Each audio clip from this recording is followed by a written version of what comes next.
Hola chicos, hey guys, welcome to Dímelo Cantando con Isabella Chapini, coming to you from the UCFM studio situated in Ngunnawal country.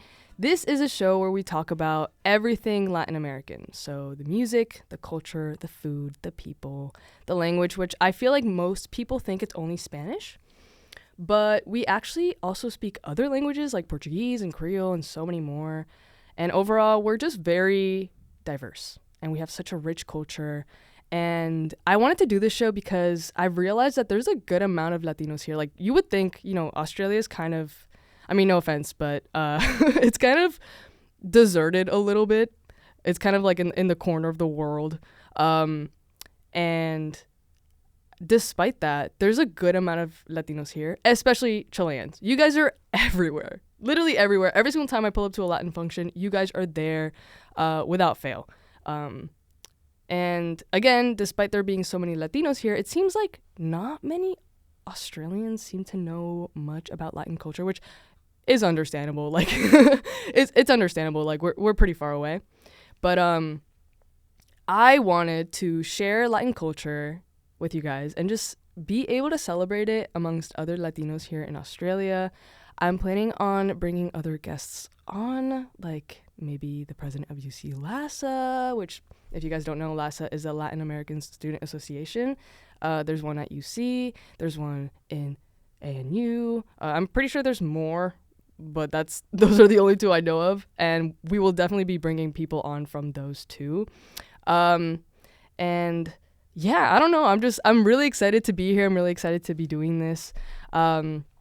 And aside from talking about the culture, I also wanted to expose you guys to a lot of the music because I feel like, obviously, everyone knows about like mariachi. Sorry, I'm not gonna do like I'm gonna switch between like the gringo pronunciations and like the actual pronunciations.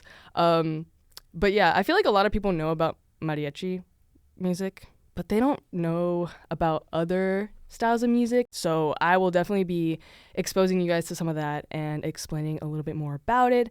So today we're going to be focusing on tambores, mainly because this episode is going to be just an introductory episode, so you guys can get to know me a little bit better in Venezuela, which is where I'm from. Yay.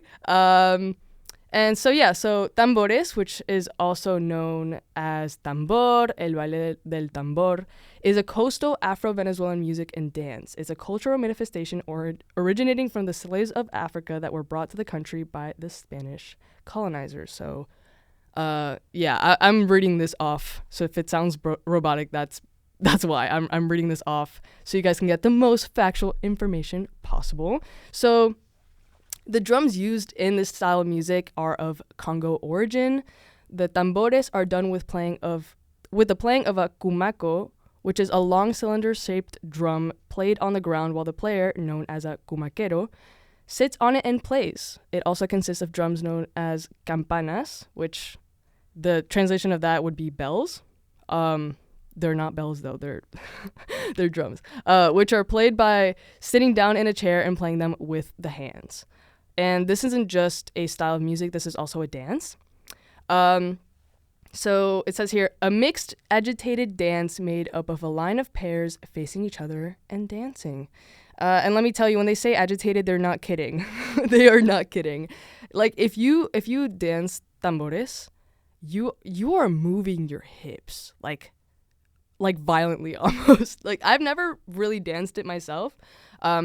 I've watched videos and I feel like I've tried it out in my room, but I get tired so quick. Like, it's so I don't know how to describe it. You're just like moving your hips like a lot and very fast to the rhythm of the drums. So yeah, like I said, this is going to be more of an introductory episode. That way you guys can understand a little bit more about who is hosting the show. And I just wanted to introduce myself fully and explain my roots a little bit more. So, like I said earlier, my name is Isabella Chapini. I was born in Caracas, Venezuela, and I moved to South Florida in 2011. So I was about 7 to 8 years old. And honestly, being Venezuelan American has been a very interesting experience. By the way, I'm here on exchange. So if you guys are confused as to why an American is on an Australian student radio station. That is why. But yeah, I don't know. Growing up with both languages and cultures at the same time was kind of confusing. And I guess I'll get more into how it was like immigrating from Venezuela to the United States. So I remember the day that we were told that we were going to leave. It was one of those really, really rare days where my brother and I both got along the whole day because we used to fight a lot when we were kids. And I remember my parents coming home and they were like, "We got the visa, like we're going." And I don't know, like I remember my brother and I just like kind of giving each other a look because I was just confused. I was 7, like I did not know what was going on, but I feel like my brother definitely was a lot more aware. And we had gone to Florida on vacation before many, many times. And like too many times to the point where looking back, we were definitely going there to kind of scout things out. In fact, no, like it should have been obvious to me. Again, I was not conscious back then. I was a 7-year-old. But I remember, I think the last trip that we took, we were actually looking at houses too, like touring houses. And I don't think it really clicked in my head. I don't know if it really clicked for my brother either. But yeah, no, like we were fully preparing to leave for a while. And it wasn't until that day that it became an official thing that we were going to do as a family. And ever since then, we moved around, I guess like twice before we ended up living somewhere closer to the city. And then eventually it came time to leave. So my last night in Venezuela was, well, not one I really remember. I just remember having like a little sleepover with my best friend at the time. Her name is Sita. I haven't talked to her in a while, but we were really close friends back then. And yeah, again, I don't think I was really aware of what was happening. And I remember being just kind of like, okay, I guess we're leaving. Bye, you know? But it didn't feel like, oh my God, I'm like leaving, like I'm moving countries. It just felt like, okay, you know, I don't have any, I can't make any decisions for myself. So I guess I'll just like go along with the ride. My brother was definitely a lot more resistant to moving, but of course we moved anyway. And the first couple days were really interesting. So just for context, like my dad was going, like the way that we got permission, I'm pretty sure, to move here was because my dad was going to come here and start a business. Not here in the U.S. He was going to go to the U.S. and start a business. So he worked on cars before when he was younger. And I guess he just decided like, oh, I'll just like run a car shop or something. I don't really know the exact story behind that, but he ended up opening a car shop under the franchise like Meineke. And before he was able to open his shop, he had to go to North Carolina to do some training. So he left before us to get that certification or training or whatever. And I'm pretty sure it was required by the franchise. And while he was there, my mom was taking care of my brother and I. So I don't know. She would just like drive us around, get groceries, get all that stuff sorted. We were living in a hotel, I would say, for like 2 weeks or so. And I remember my mom, like she must have been, like in hindsight, I'm like, oh my God. Like my parents must have been so just like dying during like this whole thing. 'Cause, you know, my dad, this was January of 2011. So this was it was winter over in the United States, and my dad was in North Carolina, which isn't super far north, but I would say it's far north enough for it to get cold. And so I think that was my dad's first time really being in the cold, and it was his first time interacting with Americans, which I feel like you can learn English off of a textbook or in a class or whatever, but it's definitely completely different once you apply it to actual conversation. And of course, like they don't teach you slang, they don't teach you like all the social cues and stuff like that. So apparently they would like tease my dad for putting on multiple layers. Cause he was just really cold, and like some people would just go in like shorts and a shirt, and he would literally be in like, you know, have like an undershirt, a jacket, you know, under what's it called, like the thermal underwear or whatever, and long pants, and like, yeah, they used to like tease him apparently. um and he also told us about how, like, I heard he eventually like ended up like hanging out with some of them outside of the training. um and honestly, I feel like, I don't know, after going through something similar myself, I mean, I'm not even going to try and compare my experience here in Australia to my parents' um like moving experience to the United States, because it's completely different. Um, but like for me, I got here and I was like, oh my god, what do I do? You know, I need to like get a SIM card. I need to like open a bank account. I need to pay my rent. Like it was like all this stuff. I didn't have Wi-Fi for a couple days, and I feel like it was kind of the same for my parents, where like it's like, okay, we're in this new country now. Like what do we do? And it's like all this troubleshooting, all this problem solving. And like, I guess like when he would talk about it, it would never really click in my head. But like now, again, after going through all this, I'm like, oh my god, that must have been so scary. Like, or like maybe not scary, but just like so nerve wracking. Like trying to fit in a new country, like being alone. And again, like my parents were separated through all of this. Like my mom was with us, taking care of us, and my dad was over there, like in a completely different state with completely different people. He definitely was not around any Latinos at this point. Yeah. So I don't know, the immigrant experience, right? Like that's crazy. I remember my mom also. Um, I mean, she grew up in Venezuela. She grew up in Caracas, so like she knew the streets in and out.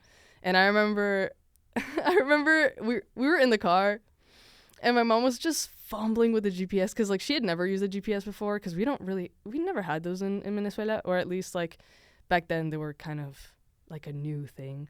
And they were like I don't know if you guys had them here in Australia, but it was like the really clunky like not cube ones. They were like rectangular, but they were like a small screen, and they kind of sucked. Like it would always be like recalculating or like whatever. And I remember my mom would be like, "Oh my god, like just show me where to go," because you know, like this is all new to her. Yeah, even driving I think was different in South Florida, which I don't think it was. I feel like if you drive in Caracas, you can drive in a lot of places. There, like, transit rules are optional in Caracas, I would say. But yeah, I don't know.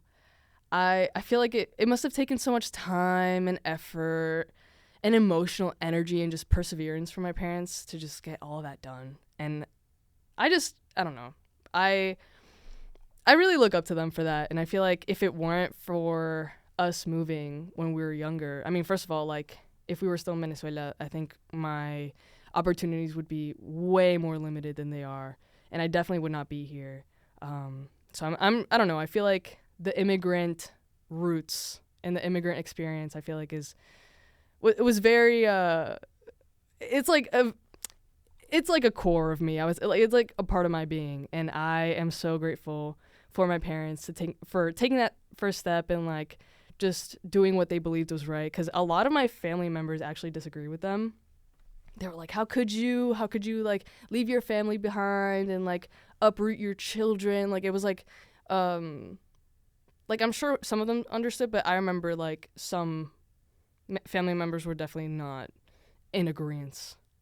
But my parents knew it was the right thing to do, and I feel like I don't know, this entire experience has just, and not just that, but also like me coming here, and also like my brother and I going through our own experiences, like with our own careers and stuff like that. Like I realized, bro, my family, o sea, en esta familia se echa pichón.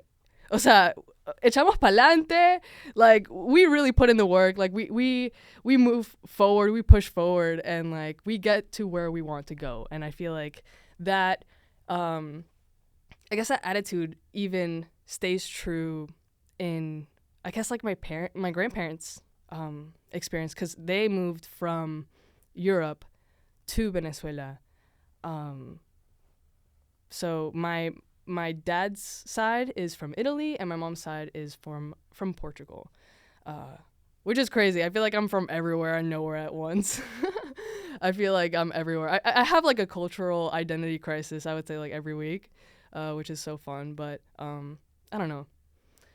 I don't know. I definitely think that like the immigrant roots really make us a lot more ballsy and a lot more confident in trying new things and risking everything, honestly, because I feel like moving to a new country takes so much strength. So yeah. And then meanwhile, while all of this was happening, like like while my parents were stressing out and like, you know, everyone was dying, I was just chilling in the hotel room watching Shake It Up, which like I had never really watched Disney Channel before this. I had watched Disney XD and Nickelodeon, but not so much Disney Channel. You know, like the OG Disney Channel.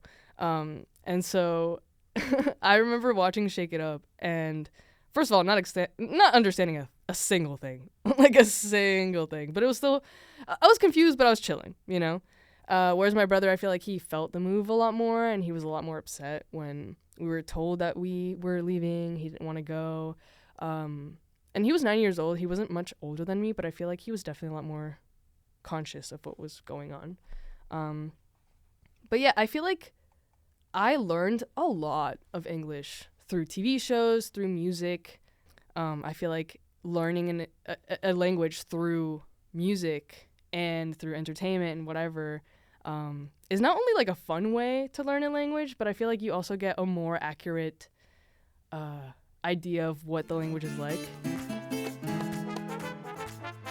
Before I continue talking about like the whole, you know, being Venezuelan American and like how that's gone for me in terms of my identity, I wanted to talk about some funny stories about when I first came here and like I don't know. I feel like when you don't know a language and you're put in a room of people that speak that language, you're bound to either mess up or like misunderstand something. So I feel like there's a lot of good stories that I have.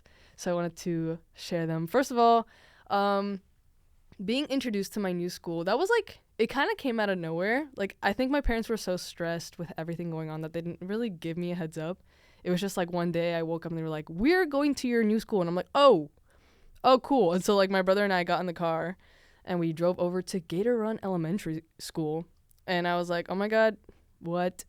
Like, I guess I forgot that I had to go to school. I don't know, because I had been just chilling in a hotel for like 2 weeks. I don't know what I was thinking, but yeah, I was like, oh my God, wait, I do have to go to school, you know? I was like, oh man. So yeah, like we went around the school and eventually they took me to my classroom, I guess, like the class that I would be in. And they dropped me off there for a little bit, like while my parents were talking to the teacher.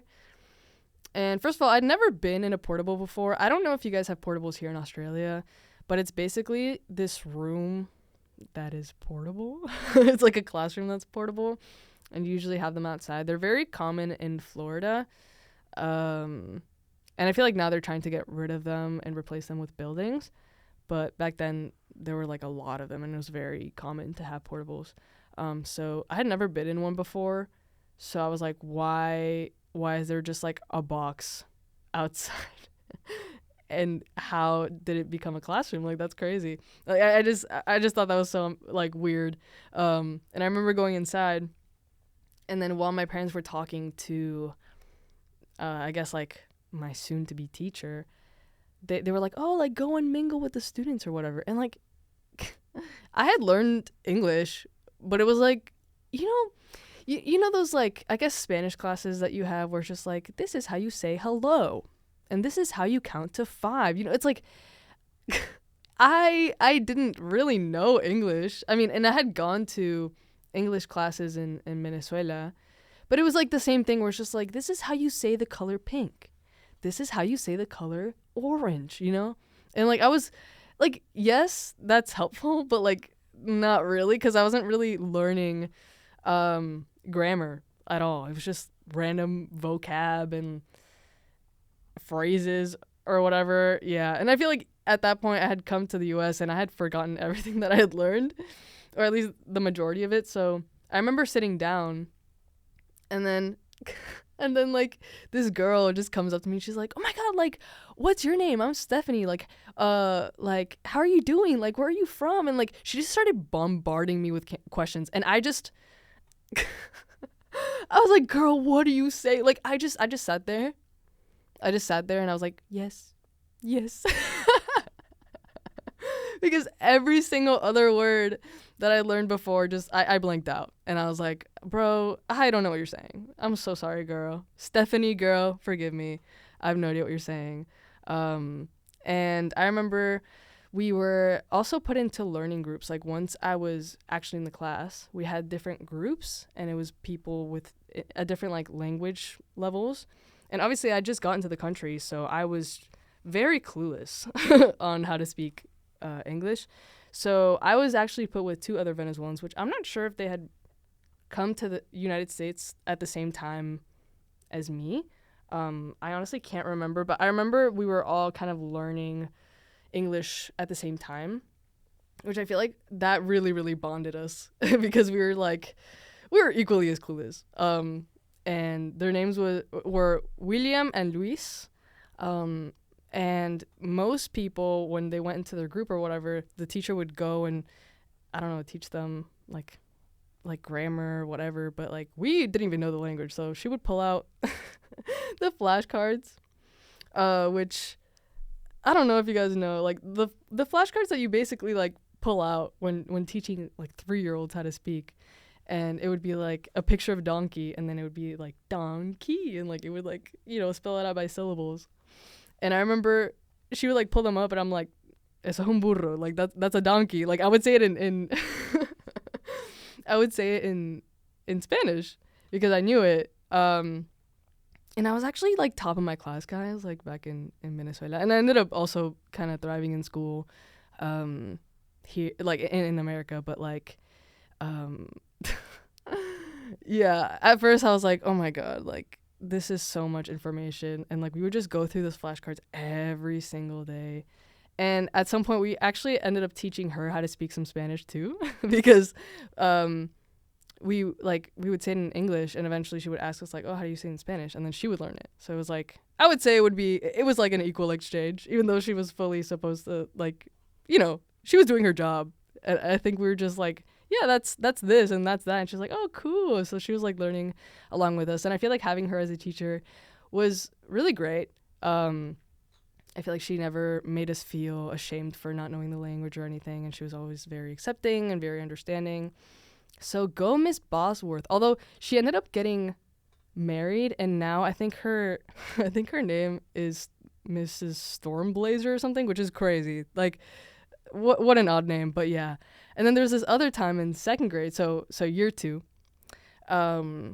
where my teacher was Mrs. Savage, which again, crazy names. Like I don't know why I got so many crazy names back to back, but yeah, my teacher was Mrs. Savage, and my brother's teacher was like Mrs. Newcomer or something. Like I don't know, crazy. But yeah. So in that class we had different stations or whatever. And so we went around the room and we did different activities. So at this point, like I pretty much like spoke English already, but despite knowing the language, I still kind of messed up the pronunciation sometimes. And you guys will see, like sometimes as I speak, sometimes, especially when I'm switching from Spanish to English or English to Spanish, I will kind of stutter or say something kind of weird, and it's literally because the switch for me, like I have to like really oil it up or something, because sometimes I get stuck in the other language and I start pronouncing things in a Venezuelan accent, or like I don't know, I'll say something in like a gringo accent. I'm like, oh boy. And it's like really embarrassing when it happens, so bear with me. But yeah, basically we were going around each station, and I think we were talking about like conjunctions or prepositions or something, and I think we were comparing two different things. So it was like, oh, like the dog is as fast as a race car or something like that. And I remember we were supposed to pick the word that goes in between, And oh my god. I picked as like AS, right? But you know, I still had a bit of an accent, so I was like, the dog is ass fast as a race car. And I remember that happened, and I saw nothing wrong with that pronunciation. I was like, this is fine. Like, I pronounced it right. Like, that's how you say it. Like, you know?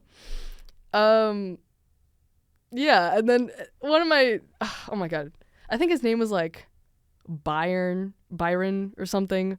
Yeah, screw you. Because he literally was like, Mrs. Savage, Issa said a bad word. And I remember just like the adrenaline that was pumping through my body. Because, like, mind you, I was like, I was like a little goody two shoes, okay?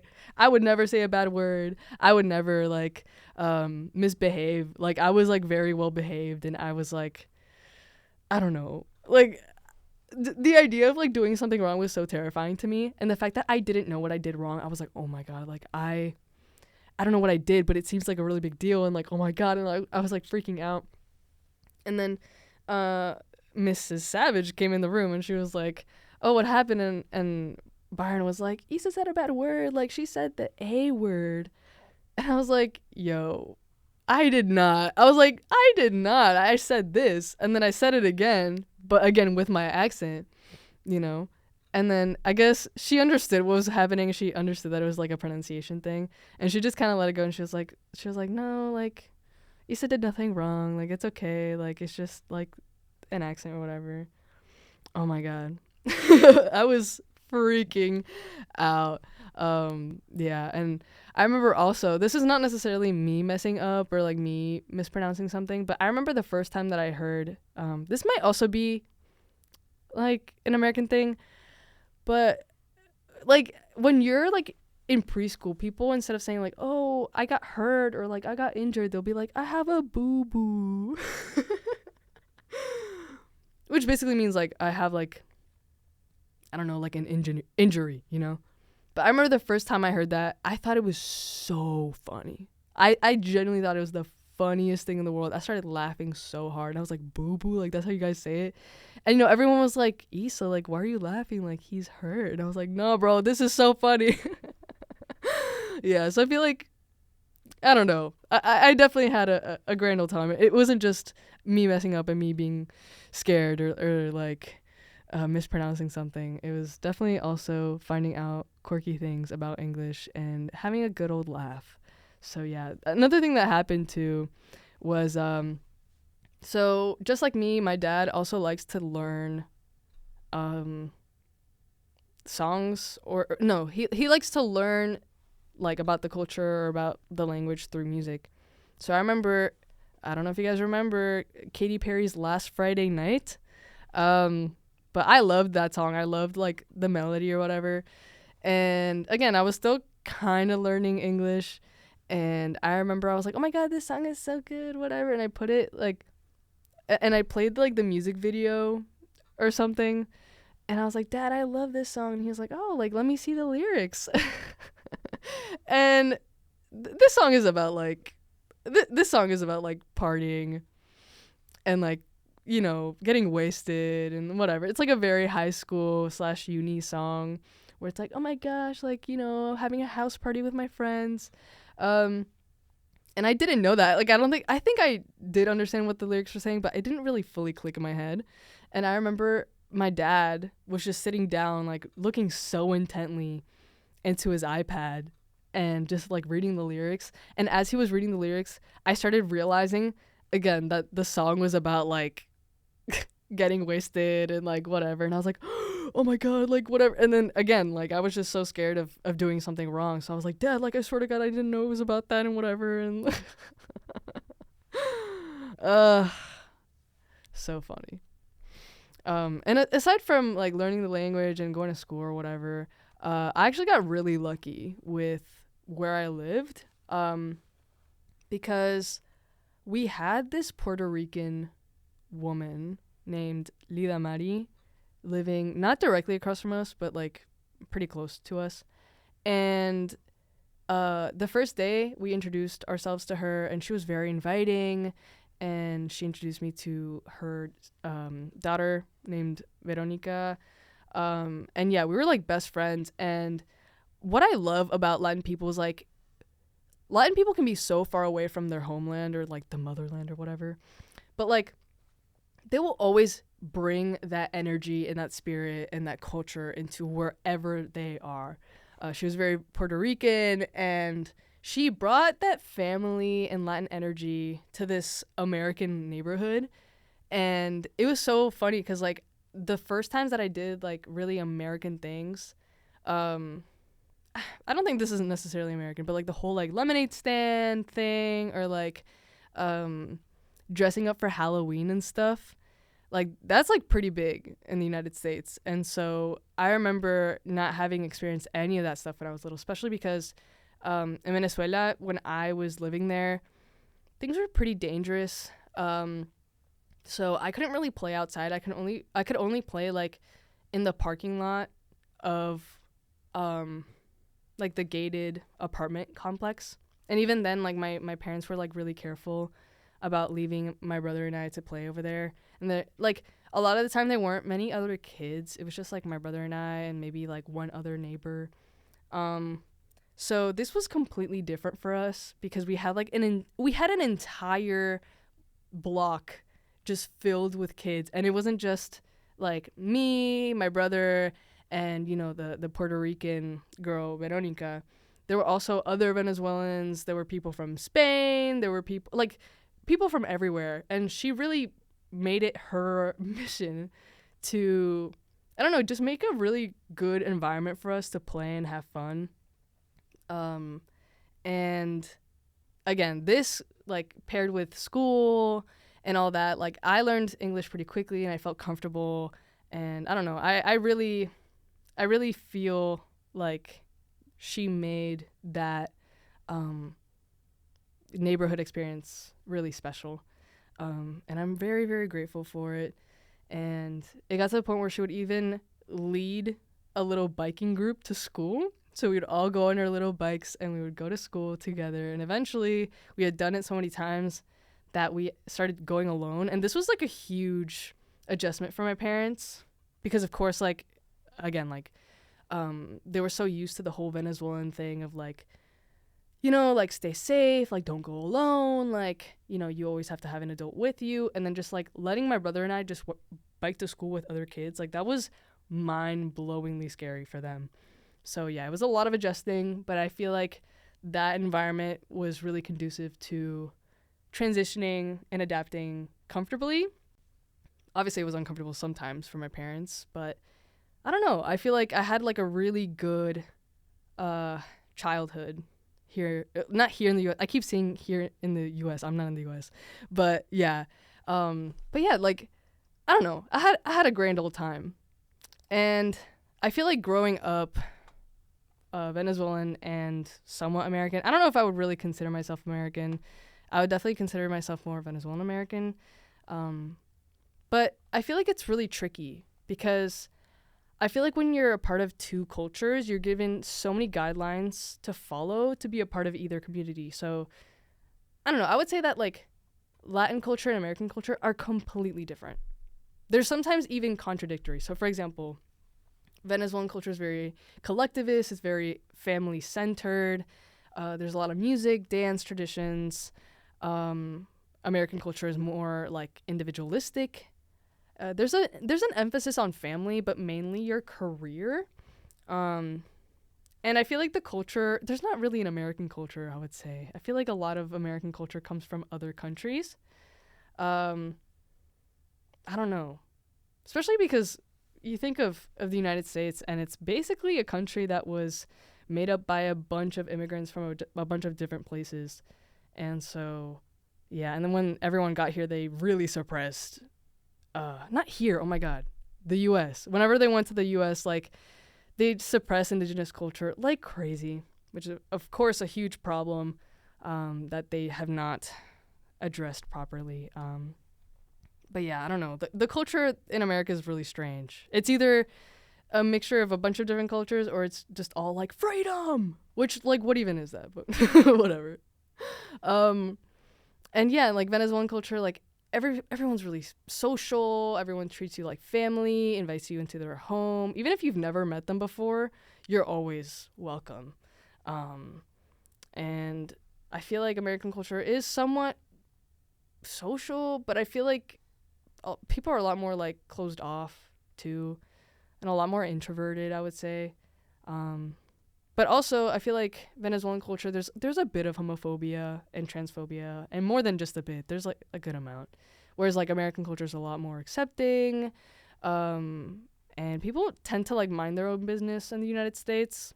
Whereas in Venezuelan culture, like everyone's kind of talking about everything and everyone.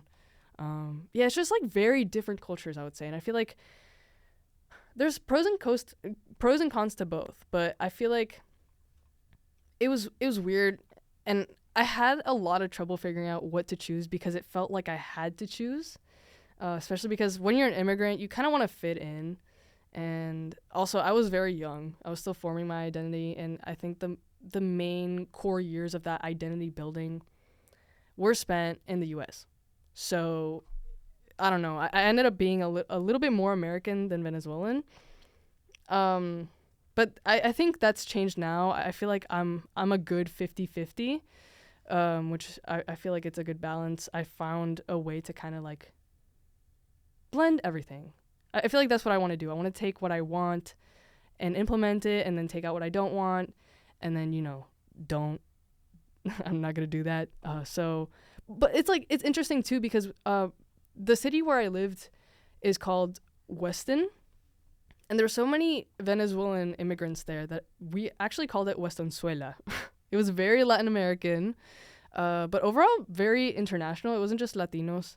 There were also East Asians, South Asians. There was like so many people from all over the world, but mainly Latino. Like it was funny because I think Americans were actually a minority. I feel like Latinos made up the majority of the school population, I guess. And it was a very interesting experience for me because so what ended up happening is a lot of the popular people at my school ended up being Venezuelan. Which if you guys have seen like American media, it's like, oh my gosh, like they're popular, like everyone hates them, or like I don't know. Like I guess like a lot of people wanted to be like them. I didn't. I thought it was really annoying because most of these people, I mean, maybe they've changed, but at the time they were really nasty. They were rude, and they thought they were better than everyone else. Wow, I'm just hating. But yeah, it's true. Like it was just so it was like so weird because they were really really nasty and they weren't good people, but then also they made being Venezuelan or being Latin like their entire identity. But it was always tied to very very superficial things about being Latino instead of the actual Latino identity. So like for example, they like it was always about like music and reggaeton and going partying and like you can like those things like genuinely, but I feel like when you only identify with really superficial parts of your culture, like, and you're not actually embodying the values of your culture, like are you actually being Venezuelan, Latino, like whatever. I don't know, I kind of looked at them and I was like, I just thought to myself, I was like, if this is what being Venezuelan is, I don't want anything to do with it. And I feel like that was such a heartbreaking moment for me because I love Venezuelan culture. Like, I love Venezuela. I love, like, that feeling of family, that feeling of, like, unity, this, like, constant, like, spirit and, like, good vibes. And it feels like, I don't know, everyone treats each other, like, super well. Everyone's, like, super inviting. Yeah, I don't know. I was just, like, I looked at them and I was like, this is not the Venezuela I remember. And I feel like Venezuelan culture, like, I feel like the main thing is I saw this video recently and there was this one woman that was talking about Venezuelan culture and she said that a Venezuelan's goal in conversation is to make you laugh and have fun. Because I feel like we just really want to have a good time. We want to laugh, we want to make memories or whatever. That sounds so cringy, but like, yeah, I don't know. I feel like we're just really, really upbeat and energetic. And it was so frustrating for me to see people who often weren't actually they were Venezuelan, of course. Like, I'm not gonna take someone's identity away, but it's like they were children of immigrants usually. Like, they were children of Venezuelans. Like, they weren't born in Venezuela and they weren't able to see Venezuela for themselves. So I guess like it makes sense that they were kind of identifying with like more superficial things that they had access to. And again, it was just really frustrating to see those people represent my country that way. And because of that, I ended up not really interacting with my culture or language outside of family functions because I don't know, I was just like, screw this. Like, I'm not really liking how this is going. I'm just gonna like chill, do my own thing, whatever. And because of that, I feel like I started losing the language a lot. Like, I stopped really speaking in Spanish except for when I was talking to my parents or family friends. And my grammar became pretty bad, and it got so bad that like I spoke so little Spanish that even my dad started speaking to me in English, and I feel like that really, really broke my heart. And I don't think I really realized how much that hurt until way later. And I feel like I carried so much shame around because I was like, I can't believe I was born somewhere and I say that I'm somewhere, but like I'm from somewhere, but like I don't, I don't carry that part of me proudly. And I never talked about it with anyone, and I really avoided situations to try and shove it down even further. And eventually I was like, okay, you know what? This is enough. Like, this is enough, especially because I started a job at this one advertising company, and this advertising company, at least the marketing team, was filled with Latinos. Like, it was a lot of Mexicans and a lot of Venezuelans, and in the office they would they would talk only in Spanish, which was like something I had to get used to because I feel like speaking in Spanish in professional situations was something very new to me. They would even play Latin music in the office, like reggaeton and stuff, and then we would go out to eat all together. And then because of this, I was like, okay, you know what? Like, I really want to own this part of myself again. Like, I want to reclaim it. So I started listening to Bad Bunny. I like started to speak and write more in Spanish. And whenever I didn't understand something or I wanted to learn something, I would ask my parents questions and just genuinely want to learn. I started doing research, watching videos, and following a lot of comedians and influencers from Venezuela. So like George Harris or Sebastian Reyes. Sebastian Reyes, like he's like, he's a little goofy. But yeah, no, like it's just like funny short videos and stuff like that. And I really, really tried to get my culture back. And I feel like I've reclaimed it at this point, Like, I feel like I really dived deep into the music, which I will show you more of throughout the show. And I feel like slowly I've been rediscovering my Venezuelan culture and being able to see it in a whole new light. Just like, I feel like I'm a lot more well-rounded, and I've seen more, I've experienced more, and I feel like I can appreciate it so much more for what it is. And that makes me so, so happy. I feel a lot more like myself, I would say. And I feel like I'm honoring little old Issa, the young little Issa. And it's been such an amazing experience just going through all of this. But yeah, I feel like this feeling is kind of universal. I feel like all immigrants go through this, all Latinos go through this, all Venezolanos especially go through this, especially because Venezuelans have been exiled by the millions. Like, there's a lot going on over there. I'm not going to go into the details because, that's like, I don't know. I feel like Venezuelans talk about that all the time, especially with someone that's not Venezuelan. Like, they have to kind of explain the situation going on over there. I'm not going to do that. But yeah, I feel like we've all had to change and adapt and, in a way, battle with our identities, especially those that moved as younger children. But it's really nice knowing that I'm not alone and that other people are going through this. And if you're going through this yourself, you're not alone either, which is great. I mean, the immigrant experience, am I right? That's so silly. I wouldn't trade this for anything in the world, though. I feel like my life is so much better and more enjoyable because of it. And I feel like I almost have like two different lives, like two different personas. And that's really fun. So yeah, that's kind of it for the first episode. Yeah, I don't know. I'm really excited for what's coming up next, though. I'm going to be bringing on guests, like I said. So from LASA or other Latin friends. I'm so excited for what's to come. I feel like I've been wanting to do this for so long, so I'm really happy I've got the chance to do it. But yeah, it's time to wrap things up. Thank you so much for listening to the first episode of Dímelo Cantando. I hope you have an amazing rest of your day. I hope you enjoyed, and we'll get back to you next Monday. Ciao!